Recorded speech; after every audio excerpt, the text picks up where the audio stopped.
All right, welcome back. Today we are doing the Calgary Real Estate Update for August of 2021. In this video, we are going to discuss the Calgary Real Estate Market statistics. This is part of a 4-part series, actually a 5-part series, where we are going across the country. We're going to hit the 4 major real estate markets in Canada, as well as Halifax at the very end, because Halifax is the most requested city that we cover in the comments section. But before we get into it, do me that favor, hit that subscribe button, hit that notification bell, please hit that like button so more people like you can see this video. And don't forget about our race to 25,000 subscribers, where one lucky winner is going to win $5,000 to pay off their debt, put towards their investments, do whatever they like with. Maybe they'll use it for a down payment, who knows? But in order to win, what I do know is that you need to be subscribed. So go ahead, click that subscribe button. It's free, it's easy, it's definitely worth it, and you can't win without it. The definitive guide on how to manage your credit. Product, penalty, price, in that order. It's never been more important to get your mortgage right. Okay, so let's get into it. Let's discuss the Calgary real estate market for August of 2021, going through the July stats, of course, which are the most recent stats available. Now, I want to show you a little bit of a contrast here, because on the last video where we talked about Toronto, we showed you the contrast between the BNN headline and the actual CREB, or actually the Toronto Real Estate Board headline, sorry. And we showed you how different they were, how they painted a different picture. The BNN headline was sales slump, the CREB headline was demand still there, and totally painted a different headline on what was going on in the Toronto real estate market. In the Calgary real estate market, however, what we're seeing is a slightly different story. Here's the BNN headline: Calgary home sales slowed in July, but still reached a record high, quoting CREB, of course. And here's CREB's headline: price growth slows as supply to demand balance improves. So very, very similar headlines in this case, compared to the complete contrast between what the Toronto Real Estate Board put out and the headline that BNN picked up. So, I'm not sure what to make of that, but what I do recognize typically of the Calgary Real Estate Board and their economist, Anne-Marie Laurie, is that they're very real in their press releases. They aren't sensational, and they aren't ever trying to paint a more rosy picture than what's actually being portrayed by the actual data. And if you've watched the Calgary Real Estate Updates before, if you've watched the Canada Real Estate Updates before, you know that I'm a huge fan of the Calgary Stats package, not because I'm a Calgarian, but because it is so much better than any other real estate board's stats packages. And I sincerely hope that if other real estate boards are watching this, that you take note of what is being put out by the Calgary Real Estate Board, because not only does it give you a really great picture of what the overall data is, but you can really delve into any piece of the market that you want to look at. It's really amazing. And if you're in other markets, I highly suggest you go and look at this so that you can see what great data looks like. And what I find really interesting is, because we're so able to break out the information in the CREB data packages, is what we can see is that the detached home sales are really, really performing well. But what we also see is that the non-detached, or the apartment condos, are at 6 months worth of supply, which means we've got this weird thing happening in the Calgary real estate market.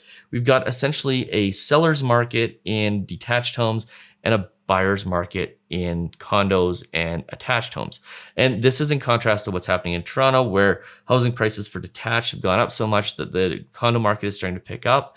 And we just aren't seeing that quite yet in Calgary. Now, I suspect, because what I've said all along over the last couple of months is that Calgary's market is typically 3 to 5 months behind what's going on in Vancouver and Toronto. I suspect that in the fall and into next year, we're going to start to see the Calgary condo market pick up again.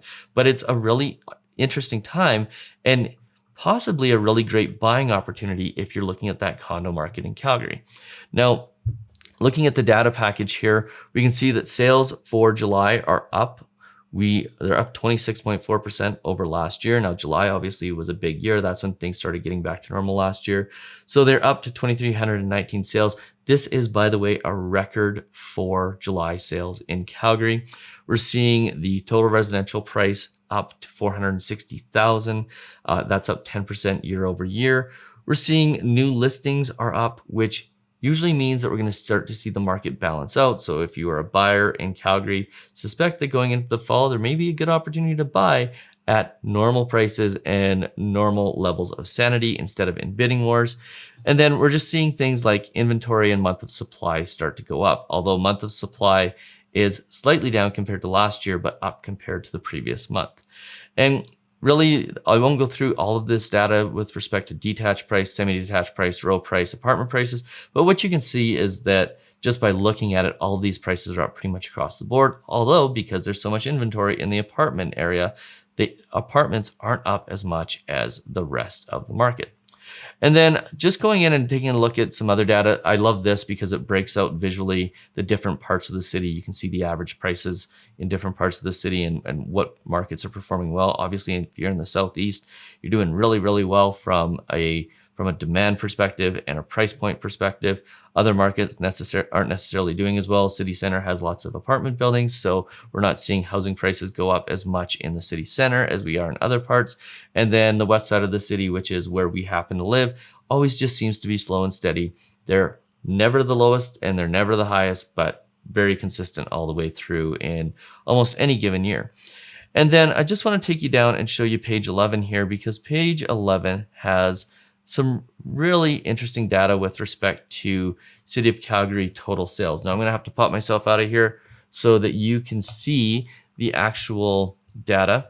But if you take a look at the total sales by price range, what's really interesting is in the last year, what we've seen is typically where the $300,000 to $400,000 range is the biggest part of the market in Calgary.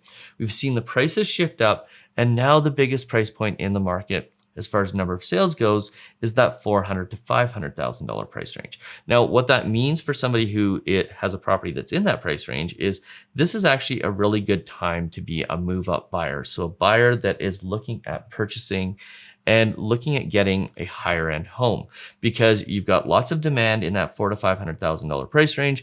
We start to see demand teeter out in the $600,000 to $700,000 price range and the $700,000 to $800,000 price range, or 700,000 to $1 million, sorry, in this case.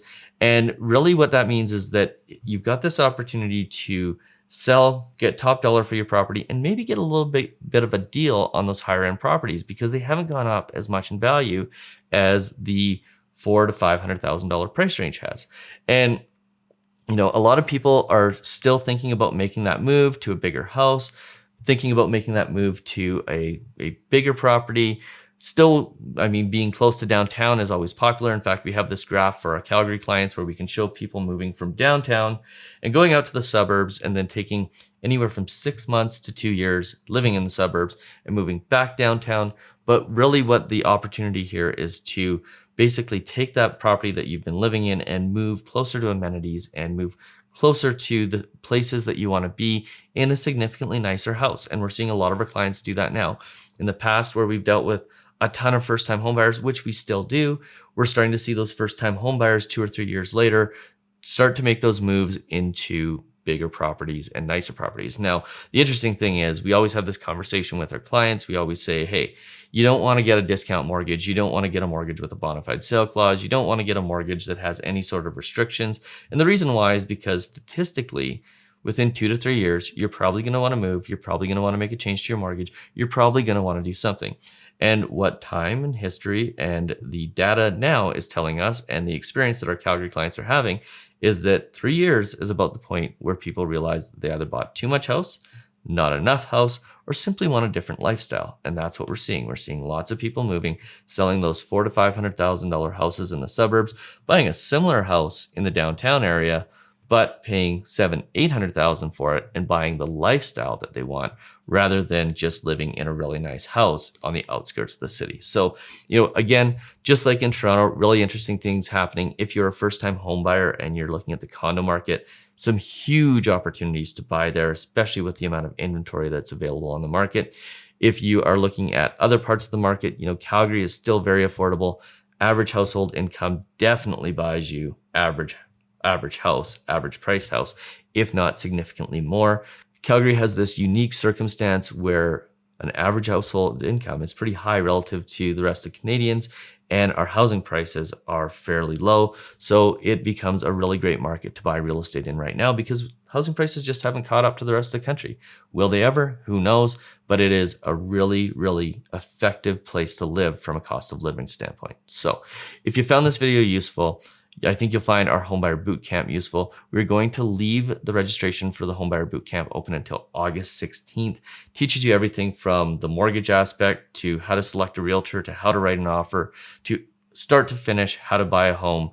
And we're closing down that course because we are going to make some changes to it, primarily to the price, but we're going to relaunch it in the fall. So if you want to get into it before the fall, if you're looking at getting into the market in the next 3 to 6 months, highly recommend you hit that link in the description below, get yourself signed up, and have us join you on that journey. And if you don't, but you still found this video useful, do me that favor, hit that subscribe button, hit that notification bell, hit that like button so more people like you can see this video, and don't forget about that race to 25,000 subscribers. You have to be subscribed to win, and I sincerely hope the group of you who made it to the very end of this video are one of the few, or the one, not one of the few, you're the one of you, one of the few of you is the one who wins that $5,000. We'll see you on the next video. Cheers.